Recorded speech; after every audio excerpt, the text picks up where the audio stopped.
Good morning. আমি এখন দাঁড়িয়ে আছি আসাম আর মণিপুর বর্ডারে জিরিঘাট বলে একটি জায়গাতে। এই যে পাহাড়গুলো দেখতে পাচ্ছেন, এগুলো হচ্ছে মণিপুরের পাহাড়। আর ওইখানে একটা ছোট্ট নদী আছে, ওই নদীটা হচ্ছে বর্ডার লাইন। আর এক্স্যাক্টলি আমি যে জায়গাটা দেখাতে আপনাদের এনেছি, সেই জিনিসটা হচ্ছে একটা স্পেশাল গাছ। আমি দেখাচ্ছি আপনাদের।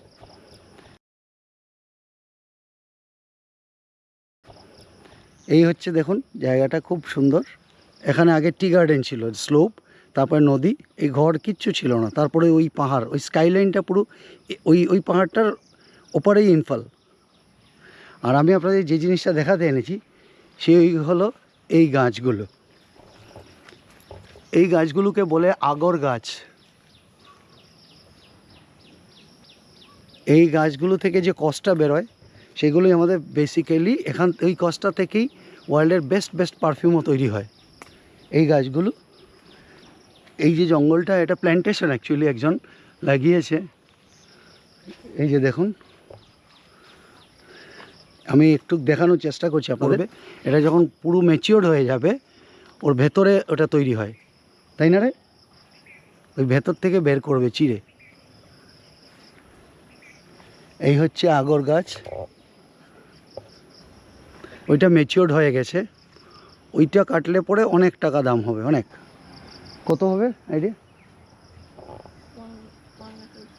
ওকে।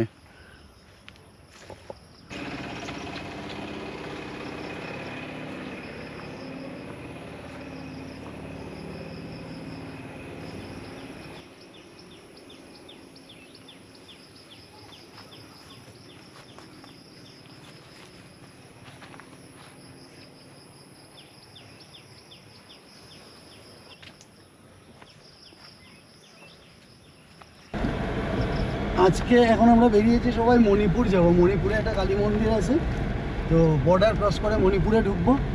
আপনাদের দেখাচ্ছি রাস্তাটাও। চলুন এগিয়ে যাই।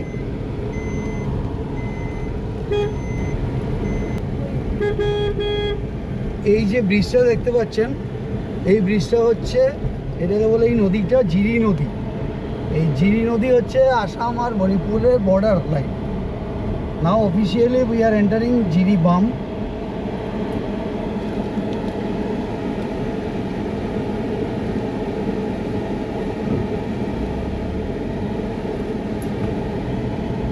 তো জিরি বাম হচ্ছে মণিপুরে আমরা অফিসিয়ালি এন্টার করলাম এখন। এইটা হচ্ছে চেক পয়েন্ট এখানে সামনে। আর আগে বাঁদিকে এই কালী মন্দিরে যাব। কালী মন্দিরটা লেফট সাইডে, মানে আমরা ঘুরে আসতে হবে আমাদেরকে, না? সামনে হচ্ছে সেই famous welcome to Jiribam. So আমরা লেফট সাইডে যাব। লেফট সাইডে তো ঘোড়াই আস্তে আস্তে করে। আমি এখন এসেছি জিরিবামের ফেমাস মা কালী টেম্পল। এইখানে চলুন আপনাদের দেখাই জিরিবামের ফেমাস কালী টেম্পল। এইটা মণিপুর, জাস্ট বর্ডার, আসামের মণিপুর বর্ডারে জিরিবাম, সেখানকার বিখ্যাত কালী মন্দির। চলুন দেখাই আপনাদেরকে। এত সুন্দর আকাশ দেখুন, পেঁজা তুলোর মতো মেঘ ভেসে আসে। আর এই আমরা মন্দিরে যাচ্ছি।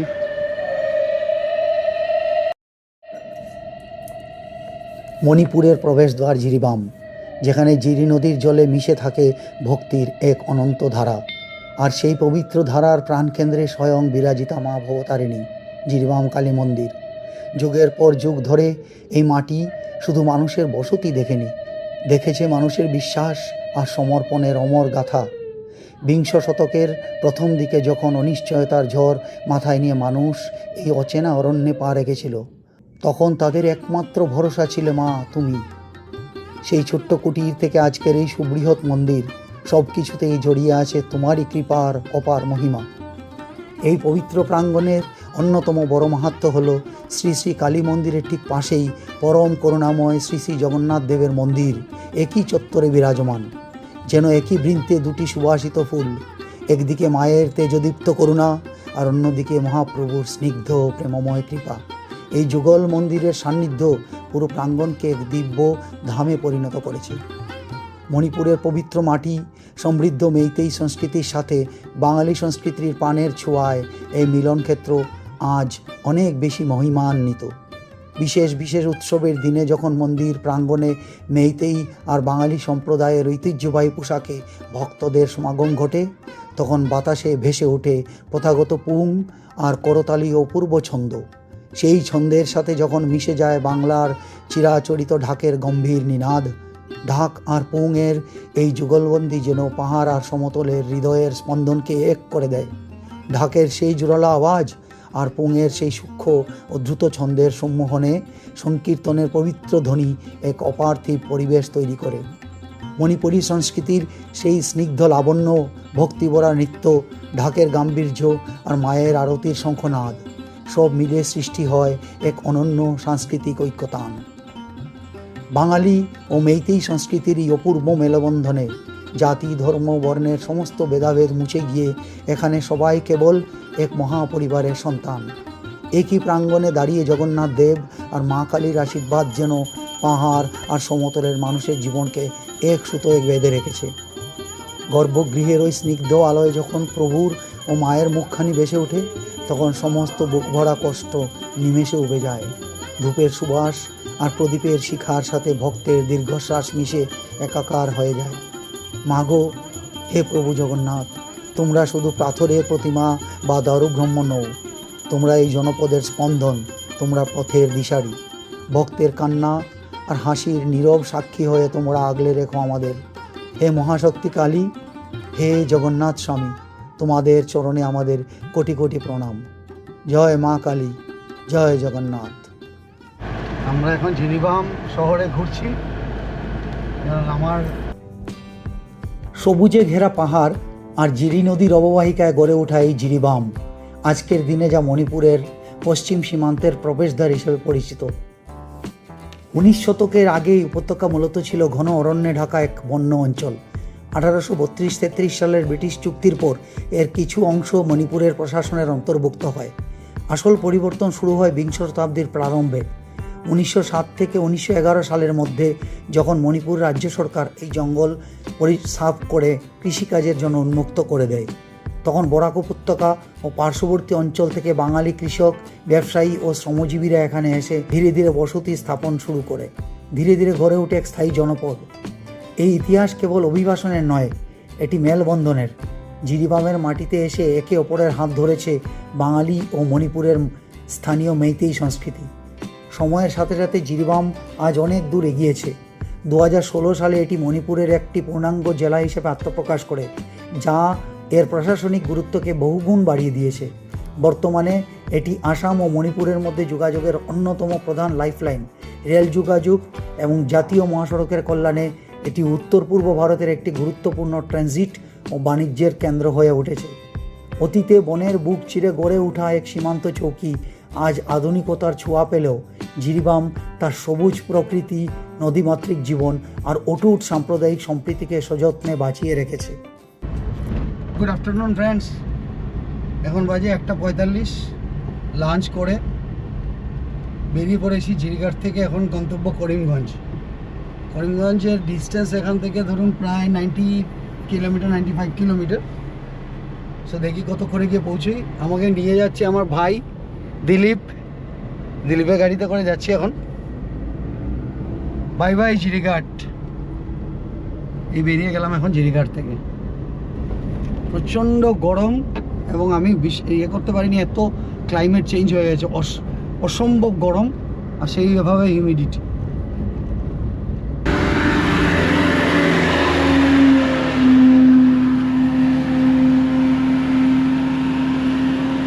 एक्सक्यूज मी सिस्टर, थोड़ा सा फोटो लेगा? ओके। सो এই হচ্ছে ওয়ার্ল্ড ফেমাস লক্ষ্মীপুরের আনারস। এই দেখুন, এইগুলো হচ্ছে ফুল রাইড, অসাধারণ খেতে হয় এইগুলো, খানে में बहुत मीठा है। হ্যাঁ, আর এই হচ্ছে গার্ডেন, এখান থেকে তুলে আনছে। এই নিচে গিয়ে গার্ডেনে যাওয়া যায়। ওই পাশটাতে গার্ডেন আছে পুরো। আর এই সেই বিখ্যাত ভ্যালি, কথিত আছে ইন্ডিয়ান নেতাজি সুভাষচন্দ্রের আইএনএ এই পাহাড়টা ক্রস করে চলে এসেছিল। ওই পাশটাতে ওনারা বেরিয়ে গেছিলেন, তারপর এখান থেকে রিট্রিট করতে বাধ্য হয়। গার্ডেনে দেখাচ্ছি আপনার, এই হচ্ছে পাইনাপল গার্ডেন বিখ্যাত। এইগুলো নেওয়া হয়ে গেছে, দেখুন এখান থেকে খোলা হয়েছে। আর এই আরেকটা হচ্ছে এখানে ছোট, এই যে এটা বের করা হয়ে গেছে, এই যে এখানে আছে অলরেডি গাছ থেকে দেখতে পাচ্ছেন, এটা গাছ থেকে পড়ে গেছে। এই যে আমি যদি দেখাই, এই যে গাছে, এই যে এখনো পাকেনি, এই দেখতে পাচ্ছেন এটা এখনো ছোট রয়েছে। এই হচ্ছে পাইনাপল গার্ডেন।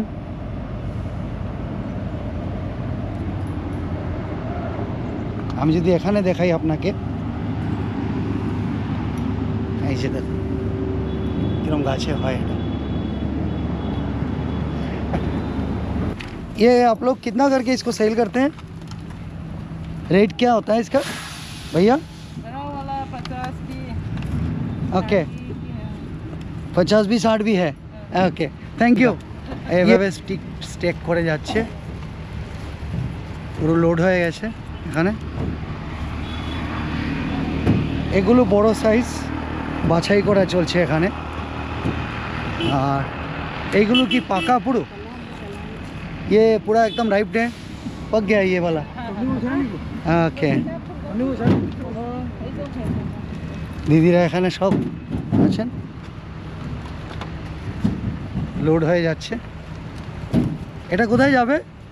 এটা লঙ্কা, ও আপার আসাম, আসাম লামডিং।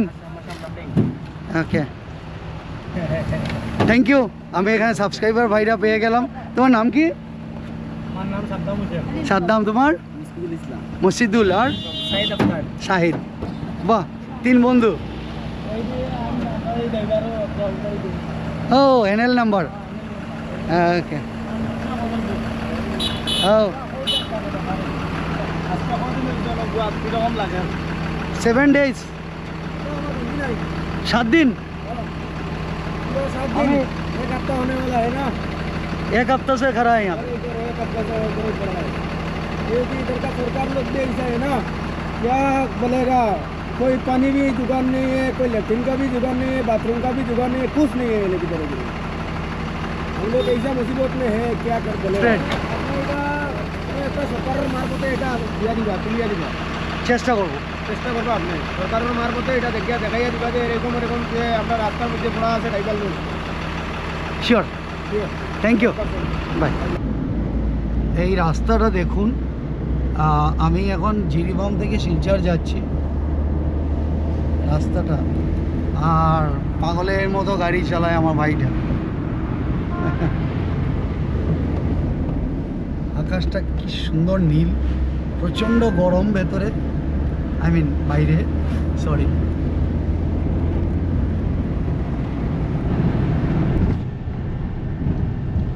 এই বরাক নদীর ওই পাটটাকে বলে কাঠিগড়া। ওই রাস্তাটা দিয়ে শিলং যাওয়া হয়, শিলং গুয়াহাটি ওই রাস্তাটাই ইউজ করে এখন পর্যন্ত। সামনে ফেমাস সিদ্ধেশ্বরী, একে বলে কপিল মুনির অরিজিনাল আশ্রম এখানে ছিল। এই জায়গাটা আমরা এখন ক্রস করব একটু পরেই।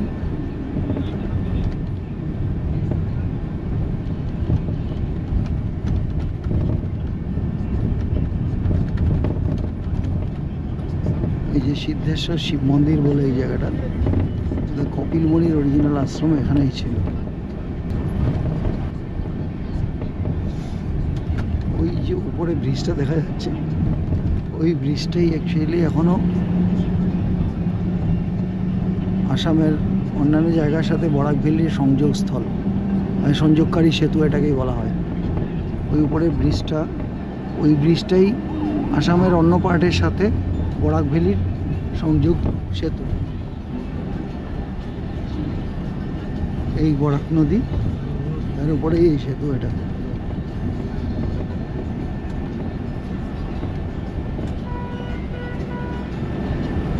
এখন আমরা বদরপুর শহর ক্রস করছি, হ্যাঁ শহরই বলা যায়। তো কোনো চেঞ্জ হয়নি, খালি দোকান বেড়েছে, শুধু দোকান বাড়লো, কোনো চেঞ্জেস নেই সিটিটার, শুধু দোকান বেড়েছে। তা এখান থেকে আইএসবিটি শিলচর, রামনগর, শিলচর থেকে বদরপুর আসতে পাক্কা ইট টুক 1 আওয়ার, এক্স্যাক্টলি 1 আওয়ার লাগলো। তারপর এখান থেকে শ্রীভূমি কতক্ষণ লাগে কে জানে। আই হোপ রুট কন্ডিশন ভালো হবে এখান থেকে শ্রীভূমি অবধি।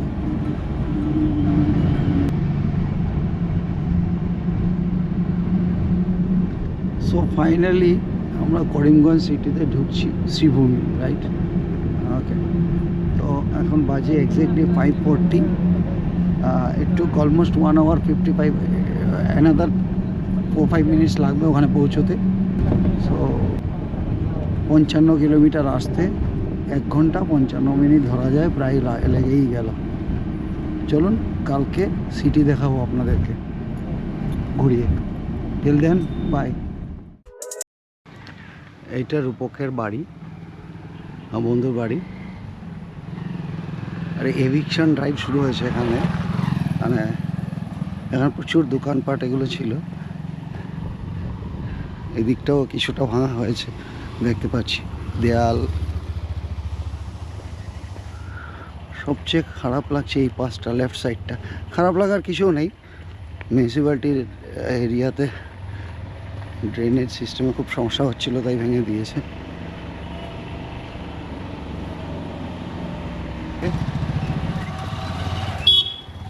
এখানে আমার বন্ধুর দোকান ছিল,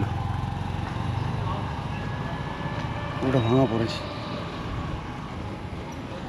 এপাশে দোকান ছিল, এপাশে সব এভিকশন ড্রাইভে কমপ্লিট।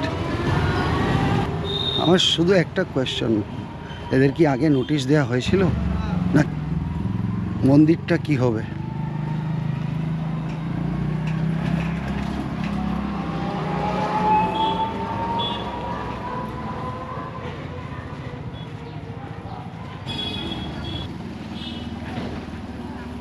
এই বাড়িটাও ভাঙা পড়েছে। এই জায়গাটা দেখছেন, এটা হচ্ছে কুশিয়ারা নদী, ওই পাড়টা বাংলাদেশ, ওই জায়গাটা পুরোটা এটা বাংলাদেশ।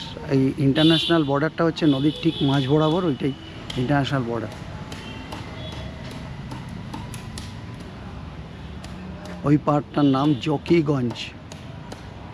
ওখানটায় আমি একবার ওখান থেকে ঢাকা হয়ে ফিরেছিলাম, তখন ওই পাশটা দিয়ে ওখান থেকে আমি বোট করে ক্রস করেছিলাম এই জায়গাটা। এখানে ভাসান হয়,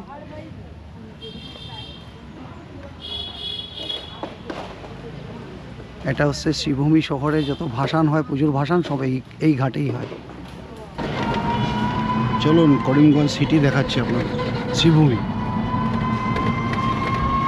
দক্ষিণ আসামের বরাক উপত্যকার বুকে মাথা উঁচু করে দাঁড়িয়ে থাকা ঐতিহাসিক করিমগঞ্জ শহরটি আজ পরিচিত শ্রীভূমি নামে। কুশিয়ারা নদীর তীরে গড়ে ওঠা এই জনপদটি শুধু একটি ভৌগোলিক অবস্থান নয়, এর পরতে পরতে জড়িয়ে রয়েছে শত শত বছরের ইতিহাস ও ঐতিহ্য। একসময় এটি অবিভক্ত সিলেটের একটি অংশ ছিল। 1947 সালের ঐতিহাসিক দেশভাগের সময় যখন সিলেট গণভোটের মাধ্যমে পূর্ব পাকিস্তানের অন্তর্ভুক্ত হয়, তখন এর একটি বড় অংশ ভারতের সাথে থেকে যায়। তৎকালীন রাজনৈতিক ও ভৌগোলিক এই পট পরিবর্তনের সাক্ষী হয়ে আজও দাঁড়িয়ে আছে এই শহর। এই জনপদের ইতিহাসের সবচেয়ে গর্বের এবং বীরত্বের অধ্যায়টি হলো বাংলা ভাষা আন্দোলন। বরাক উপত্যকার মানুষের মাতৃভাষার প্রতি ভালোবাসা আর অধিকার আদায়ের সংগ্রামের রক্তিম ইতিহাস আজও এই অঞ্চলের বাতাসে মিশে আছে। মায়ের ভাষার সম্মান রক্ষার্থে এখানকার মানুষের আত্মত্যাগ এবং আন্দোলন বিশ্বজুড়ে ইতিহাসের পাতায় এক উজ্জ্বল দৃষ্টান্ত হয়ে রয়েছে। তবে এই ঐতিহ্যবাহী শহরের অলিগলি ঘুরে দেখতে দেখতে আজ সবচেয়ে বড় যে বিষয়টি সামনে চলে আসে তা হলো এর পরিচ্ছন্নতা। একটি সুন্দর ও সুস্থ জীবনযাপনের জন্য শহরের অলিগলি, ব্যস্ত বাজার এবং নদীর তীরকে প্লাস্টিক মুক্ত ও জঞ্জাল মুক্ত রাখা ভীষণভাবে জরুরি। যেখানে সেখানে আবর্জনা ফেলা বন্ধ করে শহরের প্রতিটি কোণ পরিষ্কার পরিচ্ছন্ন করে রাখা এখানকার বাসিন্দাদের সবচেয়ে বড় দাবি। একটি পরিপাটি ও পরিষ্কার পরিচ্ছন্ন শহরই পারে এর মহান ইতিহাস আর ভাষা আন্দোলনের গৌরবকে সত্যিকারের সম্মান জানাতে। পুরনো ইমারত, কুশিয়ারা নদীর ধারের শান্ত পরিবেশ আর এখানকার মানুষের আন্তরিক অতিথি পরায়ণতার সাথে যখন পরিচ্ছন্নতার সঠিক ছোঁয়া লাগবে, তখন এই শ্রীভূমি শহর আরও অনেক বেশি সুন্দর ও প্রাণবন্ত হয়ে উঠবে। সীমান্তের এই শহরটি বারবার তার আত্মত্যাগ ও ধৈর্যের পরিচয় দিয়েছে। ইতিহাসের পাতা থেকে উঠে আসা ভাষার জন্য লড়াই করা এবং শ্রীভূমি নামে নতুন পরিচয়ে দীপ্ত এই শহরটিকে আরও সুন্দর, সবুজ ও বাসযোগ্য করে তুলতে আজ প্রয়োজন এখানকার বাসিন্দাদের সম্মিলিত সচেতনতা এবং পরিচ্ছন্নতা বজায় রাখার এক দৃপ্ত শপথ ও জোরালো উদ্যোগ। আর এর সাথেই আমার এই বরাক উপত্যকা ভ্রমণের এখানেই সমাপ্তি। আবার একটা নতুন ব্লগ নিয়ে আসছি খুব শীঘ্রই। চোখ রাখুন রোম অ্যান্ড স্মাইলে।